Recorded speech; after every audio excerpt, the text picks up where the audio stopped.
தன்னுடைய மருமக்களை நல்ல ஒரு பாராட்டி என்ன செய்கிறார், பேசுகிறார்.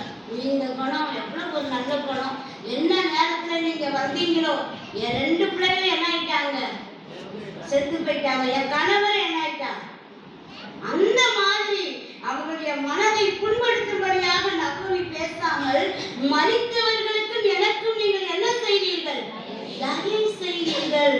மருமக்களுடைய நல்ல குணத்தை பாராட்டி பேசக்கூடிய ஒரு நகோமியை தான் இங்கே பார்க்கிறோம். பாருங்கள், அநேகர் மாமியார்களாக இருக்கிறார்கள். எத்தனை பேர் நம்ம மருமக்களை பாராட்டுறோம்? எவ்வளவுதான் சாப்பாடு செஞ்சு கொடுத்தாலும் சாப்பிடுவார்கள். ஒரு நாள் கூட நல்லா இருக்குன்னு, நல்லா இருக்கும் சொல்றதுக்கு என்ன வராது. அப்படியா? அப்படியெல்லாம் அனுபவிச்சுட்டாங்க தெரியுது. மனசு வராது. யாரை வேணாலும் பாராட்டுவார்கள். ஆனால் தன்னுடைய மருமக்களை பாராட்டுவதென்றால் ரொம்ப படிச்சவங்களும் சரி, படிக்காதவங்களும் சரி. பிரியமானவர்களே, நம்முடைய குடும்பத்தில் இருக்கிற மருமக்கள் மட்டும் நான் சொல்லவில்லை, மற்றவர்களை பாராட்டக்கூடிய ஒரு குணம் கர்த்தருடைய பிள்ளைகளாகிய நமக்கு இருக்கணும். ஒரு டீ போட்டு கொடுக்கிறவங்களுக்கு, ஒரு சமையல் பண்ணி கொடுக்கிறவங்களுக்கு அது பொய் சொல்ல வேண்டாம். நீங்க நல்லா இருந்துச்சுன்னா உண்மையிலே நல்லா இருக்குன்னு அதை சொல்றதுக்கு கூட நமக்கு என்ன வர மாட்டேங்குது, மனசு இல்லை. அப்புறம் எப்படி கர்த்தர் நமக்கு தயை செய்வார்? நற்குணசாலிகளாக நம்ம இருக்கணும்னா நகோமியை போல மற்றவர்களை பாராட்ட பழக வேண்டும். அதிலும் விசேஷமாக நம்முடைய குடும்பத்தில் உள்ளவர்கள், நம்முடைய மருமக்கள் மாறே என்ன செய்ய வேண்டும், பாராட்ட வேண்டும். அவர்கள் செய்த நற்காரியங்களை எடுத்து சொல்ல வேண்டும். எப்ப யார் வருவாங்க, எப்ப நம்ம மருமகளை பத்தி குறை சொல்லுவோம் தான் நிறைய பேர் காத்திருக்காங்க. ஒரு சான்ஸ் கிடைக்கும் போது யாரை பத்தி குறை சொல்லிடுறது, இது கர்த்தருக்கு ஏற்புடையதே அல்ல. நம்ம எல்லாம் மற்றவர்களை கூட பாராட்டி அவர்களிடத்தில் உள்ள நற்குணங்களை பாராட்டி பழக வேண்டும். இத்தனை வருடங்கள் ஆகிவிட்டது, நம்முடைய சுவாபங்களிலே மாற்றங்கள் உருவாக வேண்டும். மற்றவர்களுக்கு நல்ல காரியங்களை நம்ம பார்த்து பழக வேண்டும். சகோதரிகளாகிய நாம், நம்முடைய கணவர், பிள்ளைங்க, நம்ம மாமியார், மருமக்கள், அவங்ககிட்ட இருக்க நல்ல காரியங்களை நாம் என்ன செய்ய வேண்டும், பாராட்டி பழக வேண்டும். நகோமிக்கு இருந்தது பெருந்தன்மையான ஒரு மனசு. ஓர்வாளையும் பாராட்டுகிறார், ரூத்தையும். அதனாலதான் நகோமி போகும்போது அந்த 2 பேரும் அழுகிறாங்க. எந்த மருமக்கள் மாமியார் போனதுக்காக அழுவாங்க? எப்படியோ என்னை விட்டு போனா சரி. அநேகருடைய மனநிலம் அதான். அநேக கர்த்தருடைய பிள்ளைகள் கூட மாமியாரை தன்னோடு வைத்து பார்ப்பதற்கு மறுக்கிறார்கள். எவ்வளவு பணம் ஆனாலும் பரவாயில்லை, இந்த அம்மாவை தயவு செய்து நீங்க வச்சு என்ன செய்யுங்க பாருங்க. தன்னுடைய மாமியாரை முதியோரிடத்தில் சேர்த்து விடுகிற மருமக்கள் கிறிஸ்துவ சபையிலே இருக்கிறார்கள். நான் பார்க்கவே மாட்டேன். பிரியமானவர்களே, மருமக்களை பாராட்டுகிற ஒரு மாமியாரா இருந்தா நிச்சயமா அந்த மருமக்கள் நம்மளை என்ன செய்வாங்க, நேசிப்பாங்க. எப்போதுமே அவர்களை குறை சொல்லக்கூடிய ஒரு மாமியாரா இருந்தா கடைசி காலத்துல நம்ம அவங்ககிட்ட வாழ்றது கொஞ்சம் கஷ்டம்தான். எல்லாரும் ரூத்தை போல மாற வேண்டும் என்றால் எல்லாரும் நகோமியை போல வாழ வேண்டும். எல்லாத்திலையும் வயசானவங்க நீங்க பாராட்டி பாருங்களேன். பொதுவாகவே ஒரு இது சொல்லுவாங்க, புகழ்ச்சிக்கு மயங்காத மனுஷனே கிடையாது. ஒரு தமிழரை நம்ம பாராட்டி பேசும்போது அவர்களை அறியாமலே நம் மீது அவர்களுக்கு என்ன வந்துவிடும், ஒரு பற்று வந்துவிடும். குறை சொல்லிக்கிட்டே இருங்க, அவங்ககிட்ட இருக்கிறதுக்கு யாரும் என்ன செய்ய மாட்டாங்க, விரும்ப மாட்டாங்க. இது ஒரு அதுக்கு ஒரு எதை சொன்னாலும் என்ன செய்யறாங்க, குறை சொல்லுகிறார்கள். பிசாசு ஒருத்தன் தான் எப்போதுமே என்ன கண்டுபிடிப்பான், குறை. எப்போதும் தன் சகோதரர்கள் மேலே குறை சொல்லக்கூடியவன் யாரு, பிசாசு தான். ஆனா நம்ம குறைகளை திருத்துறது கண்டிப்பா திருத்தணும். ஆனா ஒருவரை எப்போதுமே குறை சொல்லி அவர்களை அப்படியே மனம் நொடிந்து போக என்ன செய்யக்கூடாது, வைக்கக்கூடாது. சின்ன சின்ன காரியங்கள்லாம் மற்றவங்க மனசை எவ்வளவு புண்படுத்துகிறது. இந்த நகோமி சகோதரியாக இல்லை. நீங்க எனக்கு தயவு செய்யுங்க. மறைந்து போன என் பிள்ளைகளுக்கும் என்ன செய்வீர்கள்? தயவு செய்வீர்கள். இன்றைக்கு அநேக மாமியாருக்கு தன்னுடைய மருமக்களை தவிர எல்லா மருமக்களும் நல்லவங்களா தெரியுவாங்க. யார தவிர? நிறைய பேர் சிரிக்கிறீங்க. இது வந்து என்ன தெரியும்? அவிசுவாசியிலும் கெட்டவர்கள். கர்த்தர் நம்மோடு கூட அவருடைய வசனம் பேசுவதாக நம்முடைய பெற்றோரை நம்மால நேசிக்க முடியவில்லை என்றால் நாம் எப்படி தேவ பக்தி உள்ளவர்கள் என்று சொல்ல முடியும்? எத்தனை சகோதரிகள் நாம் முக்காடு போட்டுக்கொண்டு வேதத்தை வாசித்தாலும் ஜெபித்தாலும் மணிக்கணக்காக ஜெபம் பண்ணினாலும் குடும்பத்தில் இருக்கிறவர்களிடத்தில் அன்பு கூறாவிட்டால் இந்த வசனம் உண்மையிலே அதிகமாய் தொட்டது. அவர்கள் அவிசுவாசியிலும் கெட்டவனாய் இருப்பான். இந்த வசனம் என்னோடு கூட ரொம்ப பேசிச்சு. சில பேர் வந்து நான் குடும்பத்துல நேசிக்காம தான் இருந்தேன். அப்ப தேவன் என்னோடு பேசினார். எவ்வளவுதான் ஜெபம் பண்ணினாலும் நீ வந்து இப்படி இருந்தா நீ விசுவாசத்தை மறுதளித்தவன் அவிசுவாசியை கட்டியும் ரொம்ப கெட்டவங்க சொன்னது.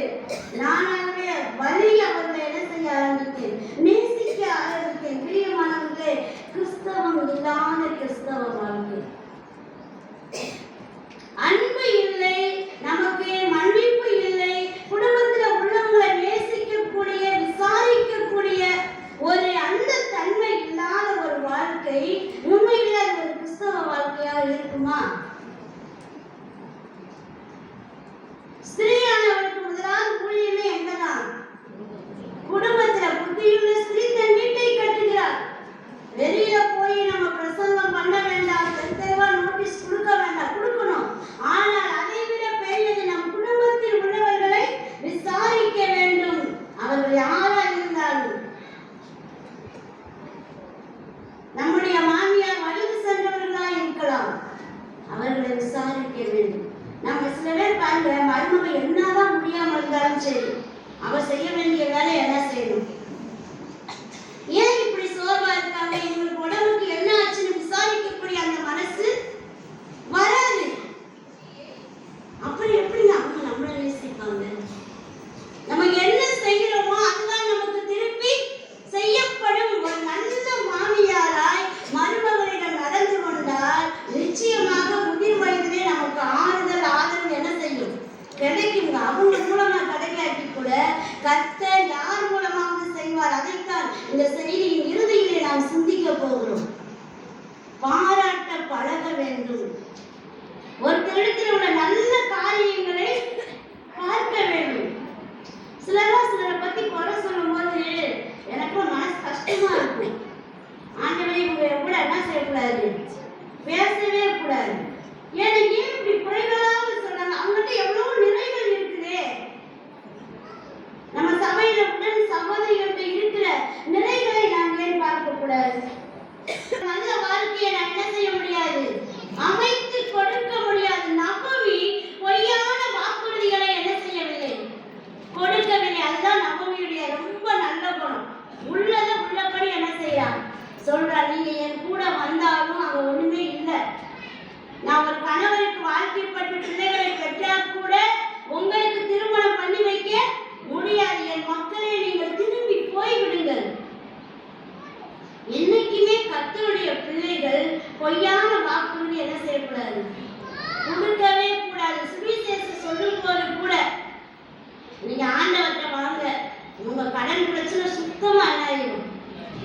நாளைக்கே உங்களுக்கு அற்புதம் நடந்துடும். அற்புதத்தின் மேல் அற்புதம் நடக்கும். உங்க வியாதி எல்லாம் சரியாயிடும். அப்படி ஆண்டவர் பொய்யான வாக்குறுதி சொல்ல சொன்னாரா? நம்ம ஆனா என்ன செய்வோம், சபைக்கு வாங்க, நாங்க ஜெபிப்போம், கர்த்தர் உங்களுக்கு அதை செய்வார் இதை செய்வார், நம்ம மனசுக்கு வந்ததெல்லாம் என்ன செய்யும். ஆனால் நாம் முதலாவது சொல்ல வேண்டியது சுவிசேஷம் தான். தேவனுடைய பாவங்களுக்காக மரித்து அடக்கம் பண்ணப்பட்டு மூன்றாம் நாளில் உயிர்த்தெழுந்தார். அவரை நீங்கள் விசுவாசிக்கும் போது உங்களுக்கு பாவ மன்னிப்பாகி மீட்பு கிடைக்கும். இதை முதல்ல நம்ம யாருக்காவது சொல்லணும். ஊழியக்கார சகோதரிகள் இருக்கோம். நம்ம என்ன சொல்றோம்? பவுலும் சீசர்களும் அந்த சுவிசேஷத்தை மட்டும்தான் என்ன செய்தார்கள், சொன்னார்கள். ஆனால் நம்ம இப்ப எல்லாமே எக்ஸ்ட்ரா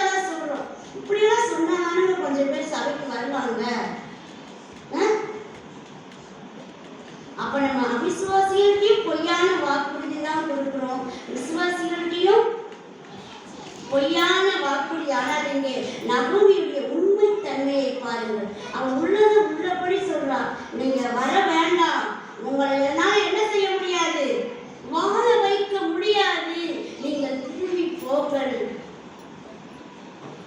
நம்ம ஆண்டவர் சொல்லியிருக்காரு, உள்ளதை உள்ளதென்றும் இல்லதை இல்லதென்றும் சொல்லுங்கள், இதற்கு நிச்சயம் தீமையினால் உண்டாய் இருக்குது. இன்னைக்கு சகோதரிகளாகிய நாம் எத்தனை பேர் உண்மை பேசுறோம்?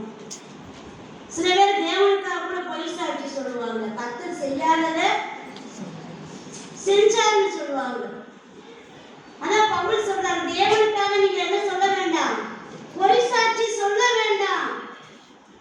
அதனாலதான் நகோமியுடைய உண்மை தன்மை, அவள் பொய் சாட்சி சொல்லவில்லை. கர்த்தர் என்னை சிருஷ்டித்தார், என்னை பேசப்படுத்தினார், என்னை பெருமையாக்கினார் என்று உண்மையான ஒரு சாட்சியைத்தான் சொல்லுகிறார். உண்மையிலே கர்த்தர் நமக்கு அற்புதம் செய்தார், கண்டிப்பா அந்த சாட்சி என்ன செய்யணும், சொல்லணும். அற்புதமே செய்யாட்டியும் அந்த சாட்சி என்ன செய்யணும், எல்லாமே சாட்சி தாங்க. ஆனால் அது மெய் சாட்சியாக இருக்க வேண்டும், பொய் சாட்சியாக இருக்கக்கூடாது. இன்றைக்கு அநேக தேவனுடைய பிள்ளைகள் கூட நிறைய பொய் சாட்சி, பொய்யான காரியங்கள், பொய் உதவிகள் கர்த்தருக்கு அருவருப்பானவைகள் என்று நம்ம வாசிக்கிறோம். சகோதரிகளாகிய நம்ம எவ்வளவு தூரம் உண்மை பேசுறோம்? ஒருத்தவங்களுக்காக நம்ம ஜெபிக்கவே மாட்டோம், ஆனா என்ன சொல்றோம், உங்களுக்காக ஜெபம் பண்ணிக்கிட்டே இருக்கணும். பாருங்க சிஸ்டர், அவங்க எல்லாம் இப்படி இருக்காங்க, எவ்வளவு பொய் பேசுறாங்க பாருங்க. ஆனா நம்ம எவ்வளவு பேசுறோம்? நம்ம ஆண்டவரே என்ன செய்யறோம்?